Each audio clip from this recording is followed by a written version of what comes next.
Levantamento do Piton. Vem a tentativa, afasta o Elenilson. O Alex Santana fez o corte. Depois o disparo.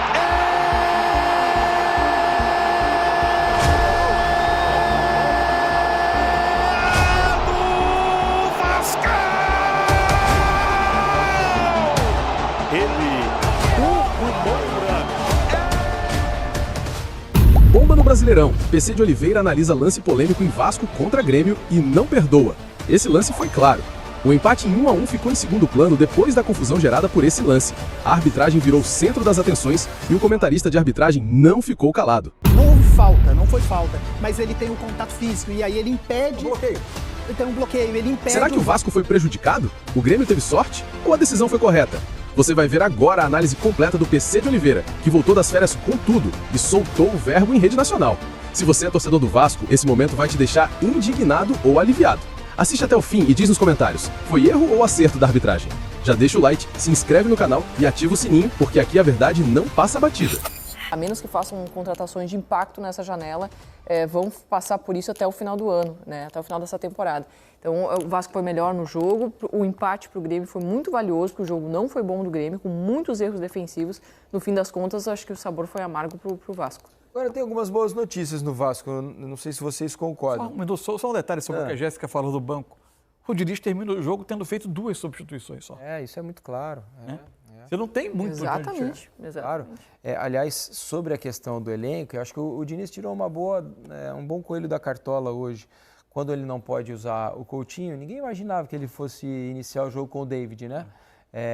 E eu acho que o David fez um bom jogo, acho que o David ajudou. Ele, o Ryan e o Nuno acabaram se entendendo bem ali em alguns momentos do jogo. Acho que o primeiro tempo do Ryan não foi bom, o segundo ele melhora bastante, o Nuno se mexeu muito, né, por todas as partes do campo. Acho que o David fez um jogo bom, acho que o Verratti está muito abaixo. O Verratti, quando ele não consegue fazer ele o é um gol, jogador do último toque, né? Ele não tem uma contribuição tão grande. E ele ganhou todas as bolas aéreas na assim, defesa do Grêmio.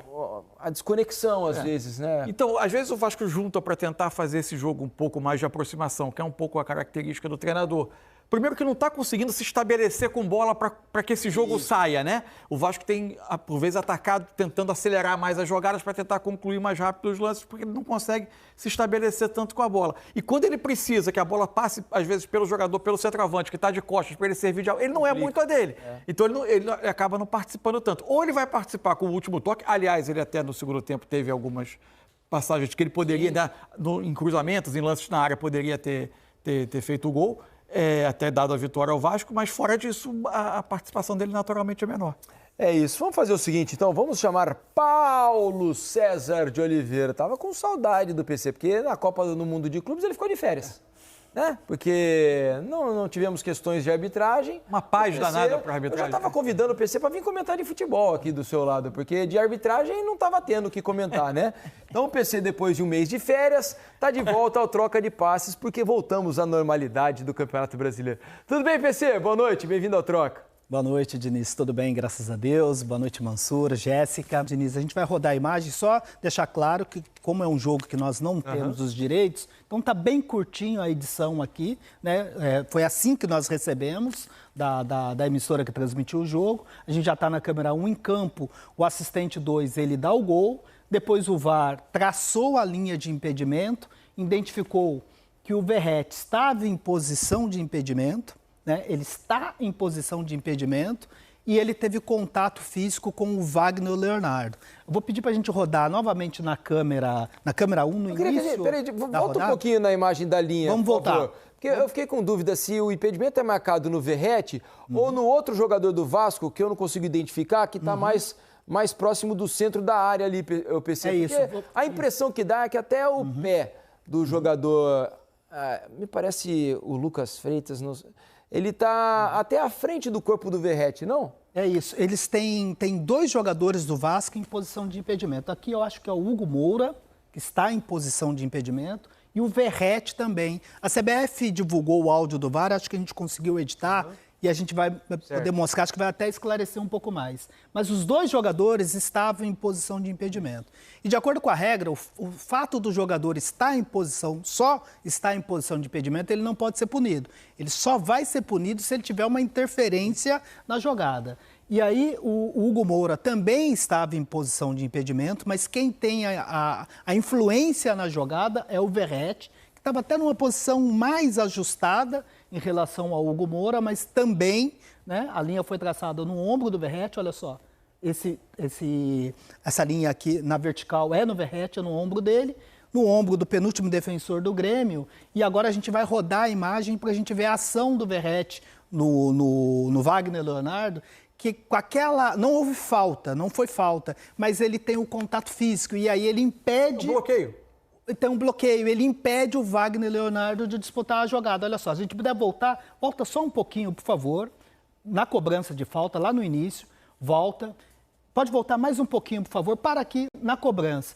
Esse é um trabalho que a arbitragem tem que fazer, e no áudio do VAR deu para perceber que o assistente tinha chamado a atenção do Felipe. Olha, tem 3 jogadores em posição de impedimento. Cada vez mais as equipes estão usando os jogadores em posição de impedimento, e eles fazem ali um bloqueio para impedir a movimentação dos defensores, para que um jogador tiver uma interferência, um bloqueio, contato físico num defensor e impedir o defensor de disputar a bola, aí ele tem que ser punido por interferir na ação do adversário. E a gente vai ver que o Verratti ele está em posição de impedimento e ele tem contato, ele impede a movimentação do Wagner Leonardo e a bola vai exatamente lá, impedindo o Wagner Leonardo. Agora a gente pode soltar, olha só, ele está em posição, tem contato com o Wagner Leonardo, olha só, está impedindo, está fazendo bloqueio, e a bola vai lá exatamente onde o Wagner Leonardo poderia estar ali junto com o Kahneman, naquela movimentação para poder se defender. Cara, eu confesso que eu tenho dificuldade para entender esse impedimento, porque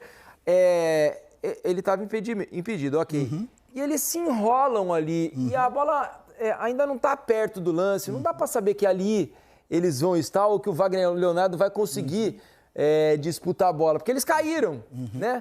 E ainda assim é preciso marcar. Por isso que é interferência, porque eles estão se embolando numa disputa de bola, Porque e o jogador, o jogador está impedido. Mas qual a garantia de que a bola vai na direção ali, né? Não, ela Essa foi. É uma questão. É porque quando o jogador ele está em posição de impedimento, ele tem contato físico com o defensor, impedindo o defensor de ir para a disputa da bola, ele tem que ser punido.